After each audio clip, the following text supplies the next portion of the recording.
ಆ ದೃಶ್ಯದಲ್ಲಿ ನೀವು ಗಮನಿಸಬಹುದು ಸೋಕೋ ಟೀಮ್ನ ಸದಸ್ಯರು, ಎಸ್ಐಟಿ ಟೀಮ್ನ ಸದಸ್ಯರು ಆ ಜೀಪ್ನಲ್ಲಿ ಒಂದಷ್ಟು ವಸ್ತುಗಳನ್ನು ತರಿಸಿದ್ದಾರೆ. ಬಹುಶಃ ಸಾಕ್ಷ್ಯಗಳ ಸಂಗ್ರಹಕ್ಕೆ ಅನುಕೂಲವಾಗುವ ಮೆಟೀರಿಯಲ್ಸ್.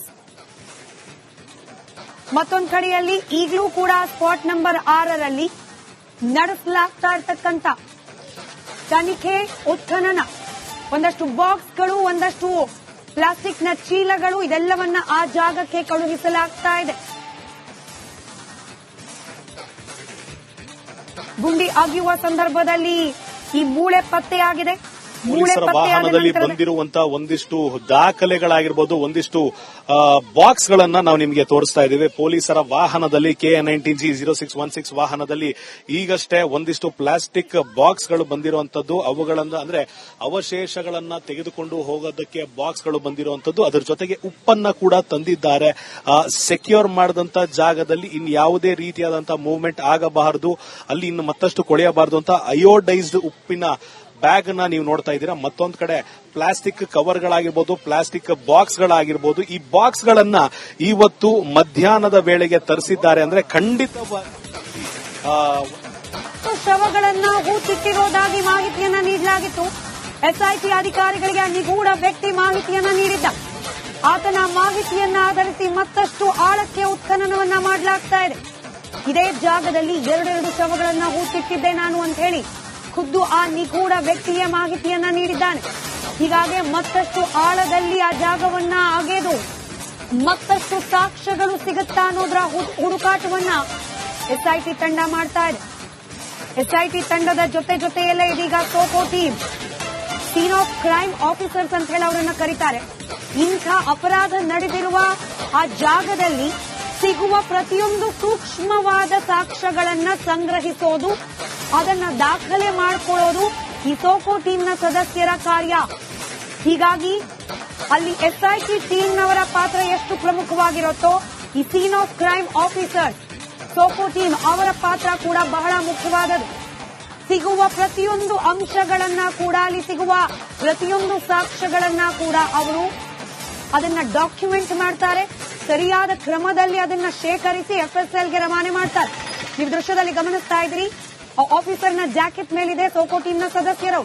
ಕೈಯಲ್ಲಿ ಬಾಕ್ಸ್ ಅನ್ನ ಹಿಡಿದು ಸಾಕ್ತಾ ಇದ್ದಾರೆ. ಅಯೋಡೈಸ್ ಉಪ್ಪಿನ ಚೀಲವನ್ನ ಹಿಡಿದು ಸಾಕ್ತಾ ಇದ್ದಾರೆ. ಇದೆಲ್ಲವೂ ಕೂಡ ಸಿಕ್ಕಿರ್ತಕ್ಕಂತ ಮೂಳೆಯನ್ನ FSL ಟೀಮ್ಗೆ ಅದೇ ಸ್ಥಿತಿಯಲ್ಲಿ ರವಾನೆ ಮಾಡಲಿಕ್ಕೆ ಬೇಕಾದ ಸಿದ್ಧತೆಗಳು. ರಿಕವರ್ ಮಾಡೋ ಸಂದರ್ಭದಲ್ಲೂ ಕೂಡ ಯಾವುದೇ ರೀತಿ ಬದಲಾವಣೆಗಳು ಅದರಲ್ಲಿ ಆಗೋ ಹಾಗಿಲ್ಲ. ಸುಮಾರು ವರ್ಷಗಳಿಂದ ಭೂಮಿಯ ಒಳಗಿದ್ದ ಮೂಳೆ ಆಚೆಗಿನ ವಾತಾವರಣಕ್ಕೆ ಬಂದ ಸಂದರ್ಭದಲ್ಲಿ, ಅದರಲ್ಲೂ ಧಾರಾಕಾರವಾಗಿ ಮಳೆ ಸುರಿತಿರುವ ಸಂದರ್ಭದಲ್ಲಿ ಒಂದಷ್ಟು ಬದಲಾವಣೆಗಳು ಅದರಲ್ಲಾಗೋ ಸಾಧ್ಯತೆಗಳಿರುತ್ತೆ. ಇದು ತನಿಖೆಯ ಮೇಲೆ ಪರಿಣಾಮ ಬೀರೋ ಸಾಧ್ಯತೆಗಳು ಕೂಡ ಇರುತ್ತೆ. ಹೀಗಾಗಿ ಸಿಕ್ಕಿರುವ ಮೂಳೆ ಯಥಾಸ್ಥಿತಿಯಲ್ಲಿ FSL ಟೀಮ್ಗೆ ಹೋಗಬೇಕು ಅನ್ನೋ ಕಾರಣಕ್ಕೆ ಈ ಎಲ್ಲಾ ವ್ಯವಸ್ಥೆಯನ್ನ ಮಾಡಿಕೊಂಡಿದ್ದಾರೆ ಎಸ್ಐಟಿ ತಂಡದ ಅಧಿಕಾರಿಗಳು. ಕೈಯಲ್ಲಿ ಚೀಲ, ಉಪ್ಪಿನ ಮೂಟೆ ಹಾಗೆ ಕಂಟೈನರ್ಗಳನ್ನ ತೆಗೆದುಕೊಂಡು ಹೋಗ್ತಾ ಇದ್ದಾರೆ. ಅದರ ದೃಶ್ಯವನ್ನ ನೀವು ಗಮನಿಸ್ತಾ ಇದ್ದೀರಿ.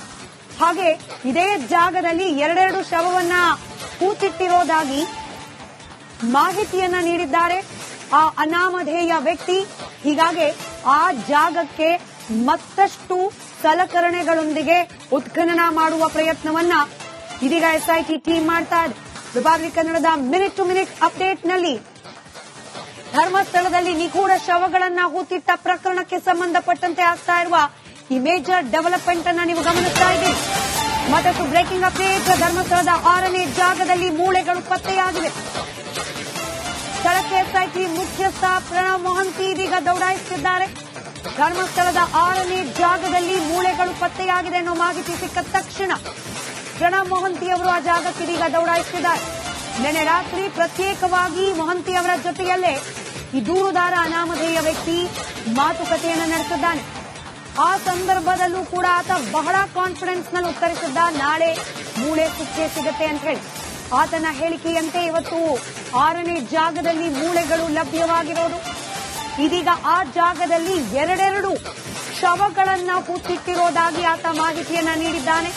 ಹೀಗಾಗಿ ಇದೀಗ ಎಸ್ಐಟಿ ತಂಡದ ಮುಖ್ಯಸ್ಥರಾದ ಪ್ರಣವ್ ಮೊಹಂತಿ ಕೂಡ ಆ ಜಾಗಕ್ಕೆ ದೌಡಾಯಿಸ್ತಾ ಇದ್ದಾರೆ. ಅತ್ಯಂತ ಮಹತ್ವವಾದ ಘಟ್ಟ ಇದು. ಇಡೀ ಧರ್ಮಸ್ಥಳ ಗ್ರಾಮದ ಸುತ್ತ ನಡೆದಿದೆ ಎನ್ನಲಾದ ಅತ್ಯಾಚಾರ ಕೊಲೆ ಪ್ರಕರಣಗಳ ಆರೋಪಕ್ಕೆ ಸಂಬಂಧಪಟ್ಟ ತನಿಖೆಯಲ್ಲಿ.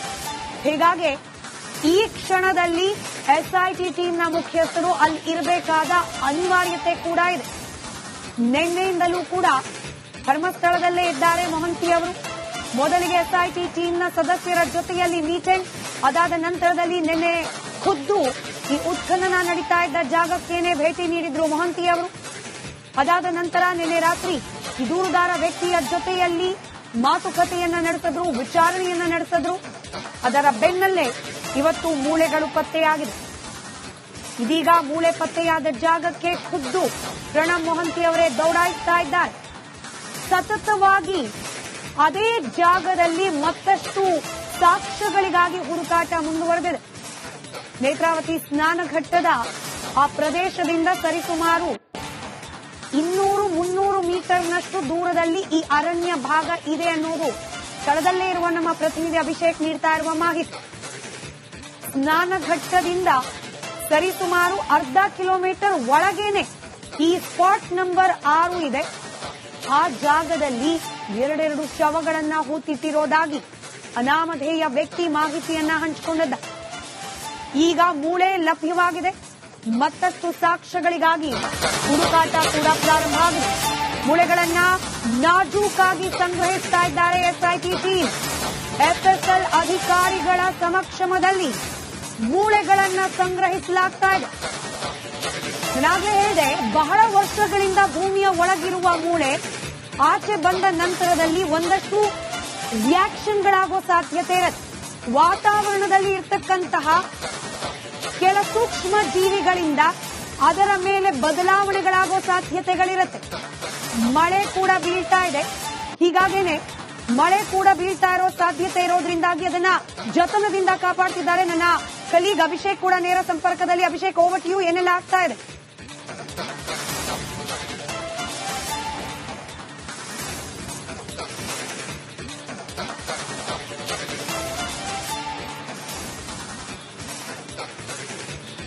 ಸ್ಮಿತಾ, ಈಗಾಗಲೇ ನಾವು ಹೇಳದಂತೆ ಈ ಸದ್ಯದ ಮಟ್ಟಿಗೆ ನೇತ್ರಾವತಿ ಬ್ರಿಡ್ಜ್ ಮೇಲೆ ಇರುವಂತದ್ದು. ಈಗ ನೀವೇನು ವಾಹನವನ್ನ ತೋರಿಸ್ತಾ ಇದ್ದೇವೆ, ಅಲ್ಲೇ ಇರುವಂತ ಒಂದು ಬಿಳಿಯ ಬಣ್ಣದ ಪೊಲೀಸ್ ಜೀಪ್ ಏನಿದೆ, ಅದೇ ಪೊಲೀಸ್ನ ಜೀಪ್ನಲ್ಲಿ ಸದ್ಯದ ಮಟ್ಟಿಗೆ ಒಂದಿಷ್ಟು ಪ್ಲಾಸ್ಟಿಕ್ ಬಾಕ್ಸ್ ಗಳನ್ನ ತರಲಾಗಿರುವಂತದ್ದು, ಕವರ್ ಗಳನ್ನ ತರಲಾಗಿರುವಂತದ್ದು, ಮತ್ತಷ್ಟು ಪೊಲೀಸರ ನಿಯೋಜನೆಯನ್ನ ಈ ಒಂದು ಪ್ರದೇಶದ ಸುತ್ತಮುತ್ತ ಈಗ ಹೆಚ್ಚು ಮಾಡಲಾಗ್ತಿರುವಂತದ್ದು. ಕಾರಣ ಏನು ಅಂದ್ರೆ ಮತ್ತಷ್ಟು ಸೂಕ್ಷ್ಮವಾಗುವಂತ ಪರಿಸ್ಥಿತಿ ಹಾಗೂ ಚಿತ್ರಣ ಈಗ ಇಲ್ಲಿ ನಾವು ಕಂಡು ಬರ್ತಾ ಇರುವಂತದ್ದು. ಯಾಕೆ ಅಂದ್ರೆ ಇಲ್ಲಿಯವರೆಗೂ ಸಿಗದಂತ ಅಸ್ಥಿಪಂಜರ ಇವತ್ತು ಸಿಕ್ಕಿರೋದ್ರಿಂದ, ಪೂರ್ಣ ಪ್ರಮಾಣದಲ್ಲಿ ಸಿಕ್ಕಿಲ್ಲವಾದರೂ ಅಸ್ಥಿಪಂಜರದ ಒಂದಿಷ್ಟು ಭಾಗಗಳು ಸಿಕ್ಕಿರೋದ್ರಿಂದ ಈ ಸದ್ಯದ ಮಟ್ಟಿಗೆ ಪೊಲೀಸರ ನಿಯೋಜನೆ ಹೆಚ್ಚಾಗಿರುವಂತದ್ದು. ಬಾಕ್ಸ್ ಗಳನ್ನು ತೆಗೆದುಕೊಂಡು ಹೋಗಿರುವಂತ ಎಸ್ಒಸಿ ಅಂದ್ರೆ ಸೀನ್ ಆಫ್ ಕ್ರೈಮ್ ಆಫೀಸರ್ಸ್ ನ ತಂಡ ಸುಮಾರು 15ರಿಂದ 20 ಬಾಕ್ಸ್ ಗಳನ್ನ, ಪ್ಲಾಸ್ಟಿಕ್ ಕಂಟೈನರ್ ಗಳನ್ನ ತೆಗೆದುಕೊಂಡು ಹೋಗಿದ್ದಾರೆ. ಅವುಗಳ ಜೊತೆಗೆ ಬ್ಲೂ ಕಲರ್ ಕವರ್ ಗಳನ್ನ ತೆಗೆದುಕೊಂಡು ಹೋಗಿದ್ದಾರೆ. ಸಾಮಾನ್ಯವಾಗಿ ಈ ನರ್ಸರಿಗಳಂದ್ರೆ ಗಿಡಗಳನ್ನ ಬೆಳೆಸುವಂತ ಸಂದರ್ಭದಲ್ಲಿ ಬಳಸುವಂತ ಒಂದು ಗ್ರೀನ್ ಕಲರ್ ಮ್ಯಾಟ್ ಏನಿದೆ ಅದನ್ನು ಕೂಡ ಈಗ ತೆಗೆದುಕೊಂಡು ಹೋಗಿರುವಂತದ್ದು. ರೀಸನ್ ಏನಂದ್ರೆ